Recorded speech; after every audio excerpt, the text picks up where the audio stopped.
하나님의 말씀은 누가복음 8장 26절부터 39절까지 26절부터 39절까지를 교독하시겠습니다.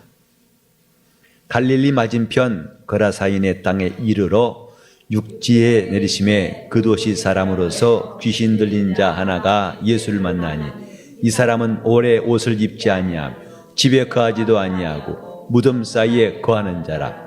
예수를 보고 부르짖으며 그 앞에 엎드려 큰 소리로 불러 가로되 지극히 높으신 하나님의 아들 예수여, 나와 당신과 무슨 상관이 있나이까? 당신께 구하노니 나를 괴롭게 마옵소서 하니, 이는 예수께서 이미 더러운 귀신을 명하사 이 사람에게서 나오라 하셨습니다. 귀신이 가끔 이 사람을 붙잡음으로 저가 쇠사슬과 고랑에 매이어 지키었으되 그 맨 것을 끊고 귀신에게 몰려 광야로 나갔더라. 예수께서 내 이름이 무엇이냐 물으신즉 가로되 군대라 하니, 이는 많은 귀신이 들렸습니다.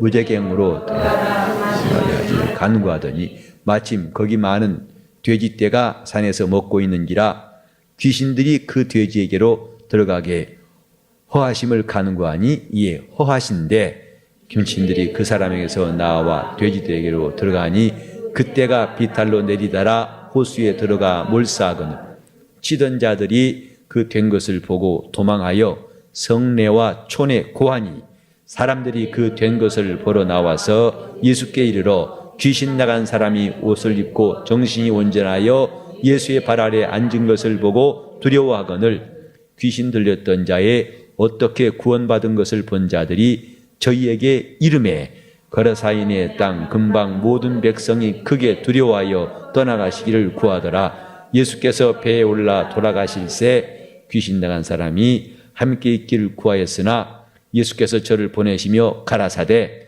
집으로 돌아가 하나님이 내게 어떻게 큰일 행하신 것을 일일이 구하라 하시니, 저가 가서 예수께서 자기에게 어떻게 큰일 행하신 것을 온 성내에 전파하니라. 아멘.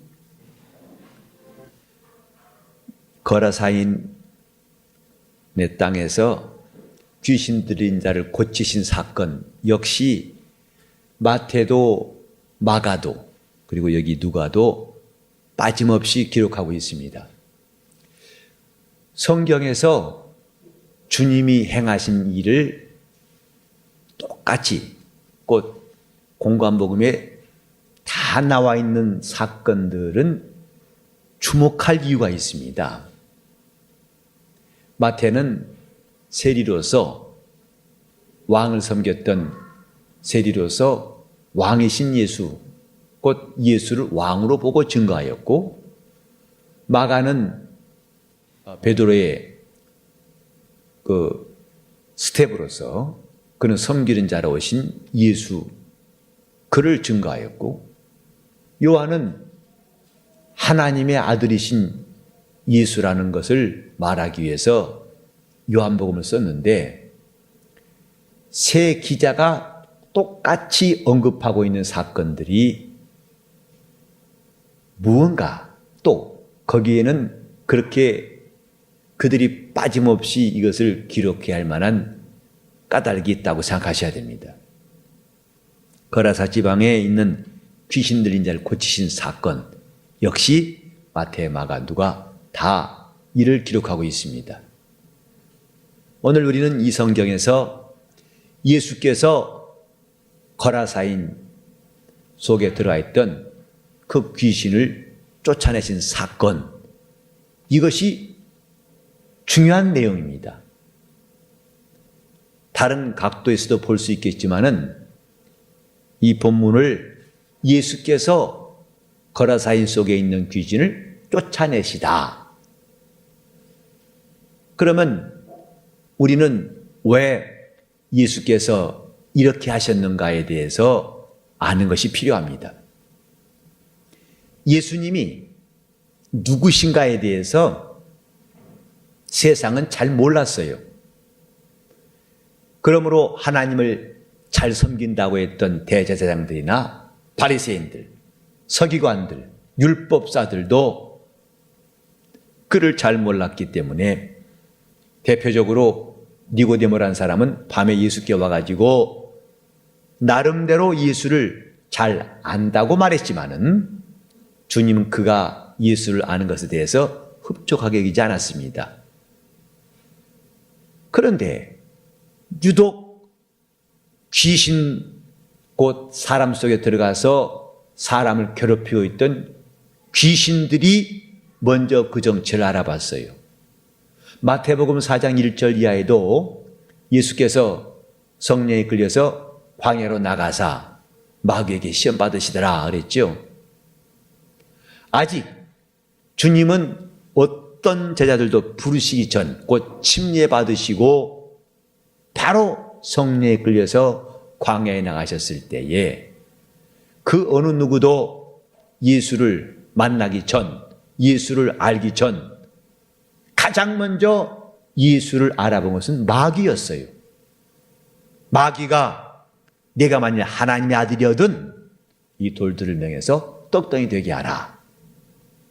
사람들은 인자로 오신 예수를 제대로 알아보지 못해가지고 임의로 대유했습니다. 요한도 먹지도 않고 마시지 않다 해서 귀신들이 했다고 혹평하더니 예수께 대해서는 먹기를 탐하고 죄인의 친구라 하고 비난하면서 핍박하기 바빴습니다. 그러나 마귀는 처음부터 예수가 누구신 줄 알고 그를 대적하면서 그가 하신 일을 방해하려고 가로막았습니다. 그리고 동시에 귀신 곧 사람 속에 들어가서 그 사람을 괴롭히다가 드디어 예수를 만나니까 예수 그리스도가 누구신지를 그들은 분명히 드러내고 또 그래서 예수님이 하신 일에 대해서 그들이 다 더 이상 한가하지 못하고 떠나버렸습니다. 이 본문에도 28절에 보니까 지극히 높으신 하나님의 아들 예수여. 귀신이 한 말이 우리 신앙은 아닙니다. 그러나 귀신도 예수를 알아본다고 성경이 말하고 있어요. 사도행전 19장도 보니까 스게와 제사장의 아들들이 바울의 일행에 하는 일을 흉내내가지고 내가 바울이 병자한 예수 이름 명한다. 귀신아 나와라 하니까 그 악귀 들린 자 속에서 귀신이 나와가지고 내가 바울도 알고 예수도 안다. 너는 누구냐? 하고 달려들어서 옷을 벗겨버렸다고 그랬어요. 귀신이 예수를 알아보더라 하고 말했어요. 아직 유대교에서 그 누구도 예수를 하나님의 아들이라고 알지 못했던 때에 영적 세계에서 가장 먼저 귀신이 예수를 알아보고서 그가 누구신가를 이렇게 말합니다. 지극히 높으신 하나님의 아들 예수요. 바리새인들이 하나님을 잘 섬겼지만은요, 예수를 아는 데는 좀 역설적으로 귀신만 또 못해요. 귀신이 예수를 알아본 것만 또 못하다 이 말이에요. 그렇게 영적으로 어둡다는 말입니다. 오늘날 성도들도 사람과 하나님 중에서 사람을 두려워하기 때문에 그만 영적 생활을 제대로 할 수가 없는 거예요. 주님은 말씀하셨어요. 내 몸은 죽여도 영혼을 죽이지 못한 자를 두려워하지 말라. 내가 참으로 두려워한 자를 보일 터인데 내 몸과 영혼을 아울러 지옥불에 던지는 그분을 참으로 두려워하라고 말씀하셨습니다. 사람은 두려워하는데 하나님은 안 두려워해요. 제대로 된 사람이라면 하나님을 두려워하고 사람을 두려워하지 말아야 할 것입니다. 그러나 사람의 체면과 염치, 자기의 자존심 때문에, 자기의 명예 때문에 그만 예수를 가리우고 그분 앞에서 신앙을 굽힌 사람들도 있습니다. 하지만 그들은 나중에 매우 후회할 겁니다. 하나님 앞에서 한 일에 대하여 그들이 용서가 없는, 회개가 없는 그때에 그들은 참 많이 후회할 거예요. 차라리 그때 사람을 두려워하지 말았더라면, 사람을 의식하고 그 사람의 마음을 얻으려고 할 것이 아니라 하나님께 내 마음을 옮겼더라면. 그러나 그때 가면 그때는 아무 소용이 없습니다. 그들이 후회한 거 소용이 없습니다. 주님 당시에 예수가 누구신가 제대로 알아본 게 귀신들이었다는 게 참 우리에게는 많은 것을 생각하게 합니다. 그 당시 하나님을 내놓으라 하고 하나님을 가장 잘 안다고 하고 율법도 잘 안다고 했던 그들은 오히려 예수를 나사렛 사람이라 해서 핍박했습니다마는 귀신은 예수가 누구신지를 제대로 알아보고 그 다음에 그가 말하기를 당신께 구하오니 나를 괴롭게 마옵소서. 당신과 나와 무슨 상관이 있나이까? 아직은 나를 간섭하실 때가 아니지 않습니까? 이 말이죠. 아직은 심판받을 때가 아니지 않습니까? 아직은 나와 충돌하실 때가 아니지 않습니까? 나를 제발 그냥 내버려 두세요. 이 말입니다. 괴롭게 하지 마소서. 이것은 장차 불신앙의 결말이 어떤 결과가 올 것인가를 미리 말씀하고 있어요. 그때 가서 주님이 얼마나 크신 분이고 자신이 그분 앞에서 괴로움을 당할 수밖에 없다는 것을 우린 여기서 깨달아야 됩니다. 이 땅에서 우리가 예수를 무시할 수 있고 예수를 멀리할 수 있습니다. 그분을 박대할 수 있습니다. 그리고 마침내 그에 대한 불신앙으로 한평생을 마감할 수 있습니다. 하지만 그 다음에는 귀신이 말한 것 같은 그런 일들이 닥쳐올 수밖에 없어요. 나와 무슨 상관이 있나이까? 나를 괴롭게 마옵소서.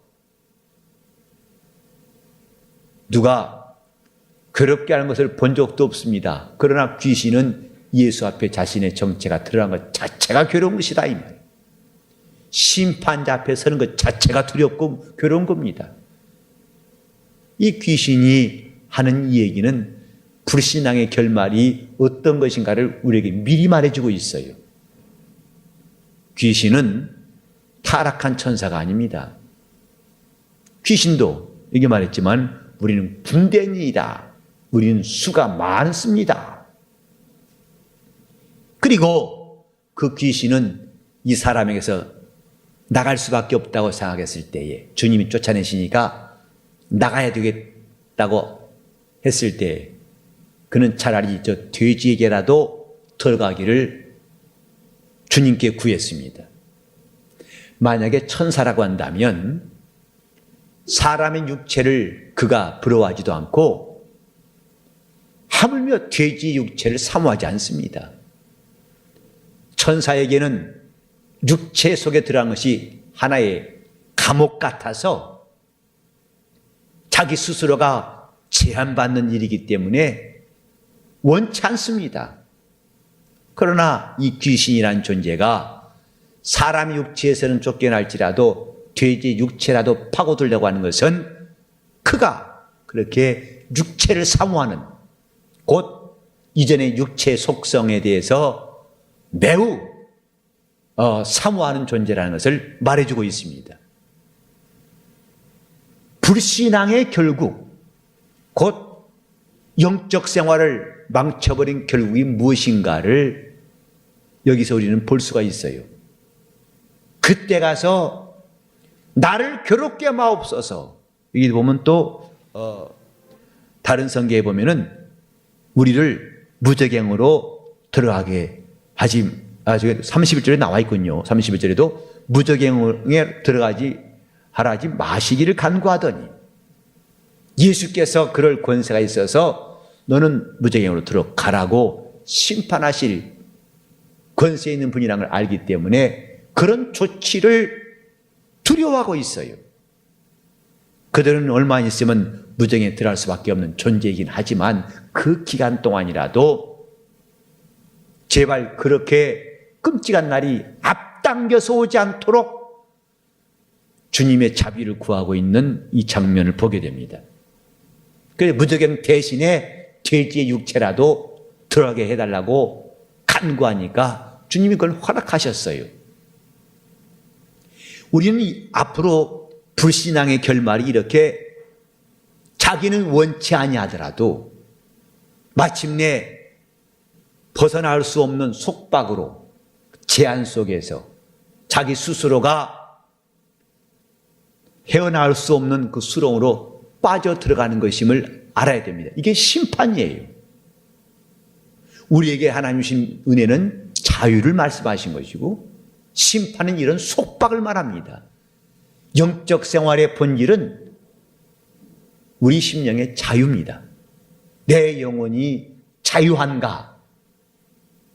종교가 기독교와 다른 점을 여러분들은 많이 들으셨어요. 종교의 속성은 끝없는 자기 수양입니다. 자기 노력이고 자기 스스로가 부지런히 애를 써서 나름대로 길을 찾고 자기 자신의 위로를 받으려고 하는 것이다 이 말이에요. 자기 스스로의 의와 자기의 위로를 남이 위로하지 않더라도 자기 스스로라도 위로받고자 하는, 마치 나사로의 그 손에다가 물 한 방울을 찍어서 그 물 한 방울이라도 혓바닥을 서늘하게 해주길 바라는 이런 인간의 노력, 인간이 수행하고 그들이 그렇게 바라는 것은 타는 목마름 속에서 물 한 방울 떨어지는 그런 절박한 사정을 말합니다마는 우리 주님께서 주신 믿음은 물 한 방울이 아니라 그 배에서 생수의 강이 흘러날 것이다 하신 거예요. 이런 하나님의 자유와 생명을 주시려고 주님은 내게로 나오라고 말씀하신 것이지만은, 그러나 불신앙의 결국은 그런 자비마저도 무저갱으로 들어간다면 그것마저도 허용되지 않는 그 사실을 우리 이 성경에서 볼 수 있어야 됩니다. 영적 생활은 나중에 회복이 안 된다는 걸 알아야 됩니다. 육체라는 기간은 회복할 수 있는 유일한 기회예요. 천사는 육체라는 것이 없기 때문에 회복이 불가합니다. 그래서 범죄한 천사를 하나님이 용서치 아니하시고 천사에게는 용서라는 것 자체가 없어요. 자기 지위를 떠나고 처소를 떠나면 그것으로 그는 다시는 돌이킬 수 없는 결과를 맞이합니다. 그런데 인간에게는 회개하라고 하신 하나님의 말씀이 들려오고 인간에게는 하나님이 용서라고 하는 복음을 주셨어요. 하지만 그것도 우리가 육체에 있을 때만 허용된 사실임을 알아야 됩니다. 마치 육체는 지우개 같아서 글씨를 쓰다 잘못쓰면 지우개를 지우듯이 우리가 아직은 이 땅에 있을 때에 내가 회개할 수가 있고 하나님의 용서를 구할 수가 있고 은혜를 받을 수 있다는 사실이 우리에겐 참 중요합니다. 우린 지금까지 내가 행했던 일 때문에 내가 지은 죄 때문에 무거운 것도 있지만은 우리는 그러나 바로 그 다음 순간에 하나님 앞에 용서받을 기회가 있다는 사실을 기억하고 부지런히 돌이켜야 됩니다. 즉시로 돌이킬수록 자기 영혼은 살아나게 되어 있습니다. 그 순간 지체할 이유가 없어요. 자, 즉시로 시작. 즉시로 돌이킬수록 자기 영혼에는 하나님께서 주시는 용서가 임하게 되어 있다 이 말입니다. 영적 생활은 회복이 안 되는 것인데 사람에게는 하나님이 용서라고 하는 중요한 기회를 주셨어요. 그것도 이 땅에 있을 때만 주님께서 치안부로 용서를 받을 수 있는 기회를 인간에게만 주셨습니다. 하지만 육체를 떠나버린 다음부터는 천사와 똑같은 형편이 되어가지고 그 상태는 바꿀 수가 없어요. 그 형편은 조금도 변화를 가져올 수가 없답니다. 이것이 영적인 생활의 실체입니다.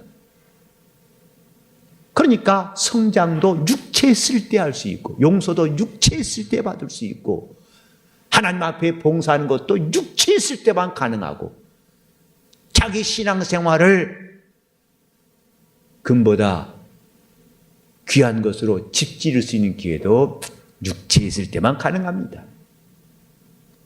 오늘 저와 여러분이 주님께로부터 자유 얻었다면 과연 이 육체 시간 동안 뭐 할 것인가? 지금 이 귀신 들린 사람 속에서 정체가 드러난 귀신, 그건 인류의 불행을 미리 우리에게 알게 한 자예요.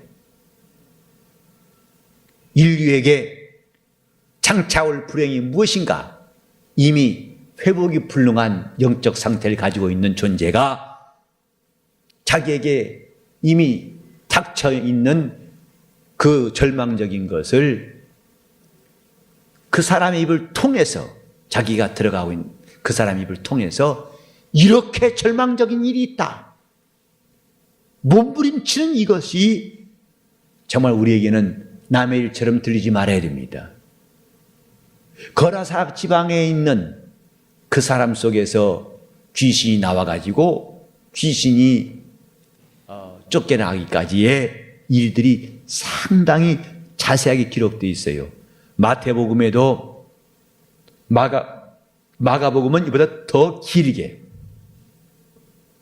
마가복음은 가장 길게 5장 1절부터 20절까지 누가보다 더 자세히 기록하고 있어요. 왜 이 성경 말씀 이렇게 빠짐없이 세 복음서 기자가 일치하게 이 사실을 기록하였는가? 예수께서 누구신가? 이것을 말하기 위함입니다. 그 거라사 지방의 귀신이 힘이 셌다, 쇠고랑을 끊었다, 굉장하다, 이걸 말하기 위한 것이 아니라 예수가 누구신지를 알아본 이 귀신의 정체를 통해서 우리가 영적 세계를 마치 창문 너머로 보는 것처럼 보게 하신 거예요. 이런 일이 있구나, 이런 사실이 있구나. 지금은 예수를 사람들이 배척하고 무시할지라도 그날에는 예수를 무서워하고 두려워하고 괴로워서 어쩔 줄 모르고 그분 앞에 살려달라고 몸부림치지만은 그들에게 기회가 없는 사실이 남아있구나. 영적 생활은 앞의 일을 미리 알고 준비하는 겁니다. 저와 여러분이 지혜롭다는 것은 미리 준비하는 자이기 때문에 지혜로운 겁니다. 그 길에 들어서기 전에, 그래서 이런 말씀도 있어요. 도적이 어느 경점에 올 줄 알았다면 그 도적이 오지 못하게 막았을 것이다. 그 사람이 지혜로운 사람이에요. 주님이 언제 오실 줄 알았다면은 그 사람은 준비할 것이다. 불신앙의 결국이 어떤 줄 알았다면은 너는 그런 길을 가지 않을 것이다. 하나님 앞에서 멀어진 존재가 어떻게 된 줄을 미리 알았다면은 너는 그 일에 대비했을 것이다. 이것이 지혜로운 사람입니다. 저 잠언에 보면 아주 재밌는 말씀 중에 하나 뭐냐면, 미련한 자는 절구에 넣어서 찧어도 미련이 벗겨지지 않으니라 하신 말씀이 있어요. 절구에 넣어서 아무리 찧어도 곡식은 껍질이 벗겨지고 그 다음에 그것으로 나중에 음식 만들 수 있는데 미련한 자의 미련은 벗겨지지 않으니라. 미련과 그 사람이 좀 분리됐으면 좋을 테인데 나중엔 미련과 함께 자기가 함께 망하는 거예요. 하나님 말씀을 들어도 이것이 나눠져야 할 테인데 그러니까 우리가 비누를 사용합니다마는 그 비누화 작용이라고 제가 전에 여러분도 배웠을 거예요. 화학 시간에. 비누화 작용이 뭐냐면 때와 내 몸을 분리시킨 작업입니다. 그게 비누칠하는 거예요. 그전에는 때와 내가 하나였거든요. 우리 어렸을 때 시골에서는 목욕을 별로 안 해요. 그래서 여름에도 그냥 냇가에 풍덩 담갔다 나오면 꽤 목욕한 겁니다. 그런데 그 목욕을 제대로 할 때가 오는 게 이제 연말에 하는 겁니다. 그건 1년 중에 행사거든요. 그때 가서 목욕할 때 모처럼 뜨뜻한 물에 불려가지고 때를 제대로 빌 때 오면 정말 서로가 놀래요. 엄청나게 떨어진다. 밀면은 이게 도로로 말려가지고 상당한 분량이 돼요. 그러니까 마치 이삭 떨어지면 쭉 밀면 후룩 떨어진대. 그게 참 신기해서 열심히 밀었어요. 나중에는 온몸이 빨갛습니다. 그래서 목욕하고 나오면 마치 홍안이 돼 있어요. 이렇게 다. 껍질 몇 개 벗긴 것 같아요. 그러니까 목욕탕 가면은 완전히 그날은 아마 몸무게 100kg 빠지는 것 같아요. 나중에는 정말 내 느낌도 몸이 날아갈 것 같다는 것은 단지 기분만이 아니라 몸무게도 변화됐기 때문인 것 같아요. 그 전까지 그러니까 1년 내내 때하고 나하고 한 몸이었어요. 그런데 드디어 설날 전에는 때와 내가 분리된 날이에요. 완전히. 그래서 그 목욕탕에 쑥 그 하수구 볼 때 보면 쓸려간 게 제법 건더기가 많더라고요. 자, 지금 미련과 내가 함께 있어서 나중에는 그 미련 때문에 망하는 거예요. 죄와 내가 함께 있어서 그 죄 때문에 망하는 것이다 이 말입니다. 예수의 피는 우리 영혼과 내 죄를 분리시키는 능력이 있어요. 그래서 주님은 그걸 분리시키시려고 회개하라 하신 겁니다. 언제? 이 세상에 있을 동안에. 그런데 이런 주님의 요구를 끝까지 묵살하고 거부한 결과 이런 신세가 될 수밖에 없다는 사실을 우리는 마음을 경성하고 깨달아야 됩니다. 우리가 해야 할 일 미리 준비한 겁니다. 이 거라사인 지방의 귀신 이야기를 왜 성경에 이렇게 장황하게 썼을까? 이게 빠짐없이 마태, 마가, 누가 세 기자가 썼을까? 예수님은 영적 세계, 눈에 보이는 세계와 눈에 안 보이는 세계의 주인이세요. 그는 금세와 내세를 다 주장하시는 주인이십니다. 내가 살았을 때, 내가 죽은 다음에도 우리는 그분의 손을 피할 수가 없어요. 그리고 그분이 우리에게 베푸신 은혜는 앞으로 올 일을 미리 알게 하신 것입니다. 그리고 우리에게 지혜로우라 하신 것은 그걸 미리 준비하라 하신 거예요. 자, 지혜로운 자, 그러면 미리 준비하는 자 이렇게 합시다. 지혜로운 자, 미리 준비하는 자, 미리 준비하는 자, 지혜로운 자, 미리 준비하는 자, 그거예요. 영적 생활 뭐냐고 물으신다면 미리 준비한 거라 말할 수 있어요. 우리가 왜 예배를 잘 드려야 할 것인가? 왜 신앙을 잘 지켜야 할 것인가? 왜 기도를 열심히 할 것인가? 왜 주님을 사모해야 할 것인가? 왜 살기 위해서 내가 중요한 선택은 미루지 말고 즉시 할 것인가?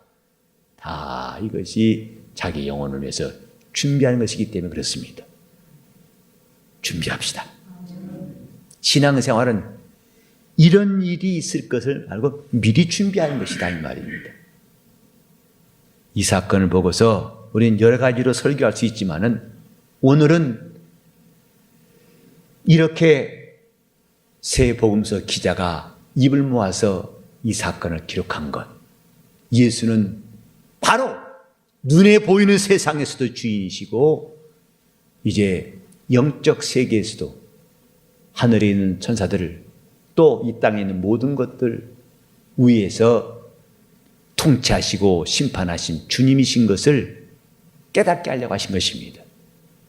그날에 주님을 두려워할 자로 선 사람들은 심판을 피하지 못할 것이나 그분의 은혜를 힘입은 사람들은 그날에 주님으로부터 은총을 입고 영생에 들어갈 것입니다.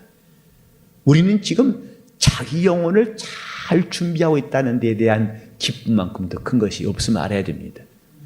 내가 영적 생활을 잘했구나. 우리가 교회에 이제 생수회강교회에 나와서 신앙생활하면서 저나 여러분이나 다짐한 게 뭡니까? 제대로 신앙생활합시다 하는 거 아니겠어요? 우리는 제대로 하고 싶어서 모였습니다. 주님이 원하시는 뜻대로 해보고 싶어서 늘 이게 아닌데 저거 아닌데 갈등하다가 그 갈등 속에서 나중에 자기 자신도 둔해지는 그런 일들을 원치 않고 그나마 남은 세월 제대로 잘한 다음에 내 신앙의 후배들한테 나 그래도 나 한평생 많이 살아오면서 실수도 많았고 방황도 많이 했지만 그래도 나는 마지막에 신앙생활 제대로 하다 갑니다. 여러분, 난 이것이 기쁨이 되니까 여러분들이 함께 했던 시간이 고마웠고 우리 다시 만날 때는 저 하늘에서 만납시다 하고 우리 후배들한테 담대히 권면하고 떠난다면 얼마나 부럽겠어요. 정말 이렇게 믿는 것이 내가 찾고자 하는 길이었다고 하는 것을 깨닫고서 감사하고 준비하다가 마침내 다 다른 막질한 다음에 나 이제 내일 끝냈습니다. 이제 주님이 싫어하시니까 떠납니다. 안녕히 계세요. 그러나 곧 만납시다 하고 성도들이 환송받는다면은 여러분 삶은 참으로 보람된 것입니다. 이렇게 음부의 불꽃 중에 고민하면서 무저갱 들어간 그날을 두려워하면서 예수님이 나타나신 순간부터 두려워서 떨면서 어쩔 줄 모르는 그런 초라한 존재 될 것인지 아니면 주님 나라에 들어갈 소망이 있어서 이런 날과는 상관없이 낙원에 있을 것인지 그 선택은 너무나 자명한 거 아니겠습니까? 자, 한번 따라합시다. 다시 한번. 지혜로운 자, 준비하는 자, 미리 준비하는 것이 신앙생활이에요. 하나님께서 우리에게 내세 일들을 미리 알게 하셨어요. 장차 올 일들을 미리 알게 하셨어요. 요한계시록 1장 1절 이하에 보면 예수 그리스도의 계시라. 이는 장차 될 일들을 우리에게 알게 하려 하신 것이니까 이 글을 읽고 지키는 자는 복이 있다고 말씀하셨어요. 성경은 요한계시록뿐만 아니라 66권 다 미리 말씀하신 거예요. 이 성경의 특징이 뭐냐? 미리 말씀하신 겁니다. 그리고 때가 이름에 하나님이 그것을 성취하신 것이 성경이에요. 이렇게 하나님이 우리 앞에 성경을 두신 것은 우리로 미리 준비할 수 있도록 그렇구나. 내가 준비해야지. 영적 생활을 그저 대충 하는 것이 어떤 결과가 나온다는 것을 우리가 보고서 미리 준비하는 것. 이것만큼 우리에게 중요한 일은 또 없을 것입니다. 하나님께서 우리에게 이미 앞의 일을 알게 하시되 신명기 30장 19절도 나와 있는 것처럼 내 앞에 생명과 사망과 복과 저주를 두었은즉 그리고 그 30장 15절 이하에 보면은 네가 나를 사랑하여 내 말 청종하면 이렇게 될 것이다.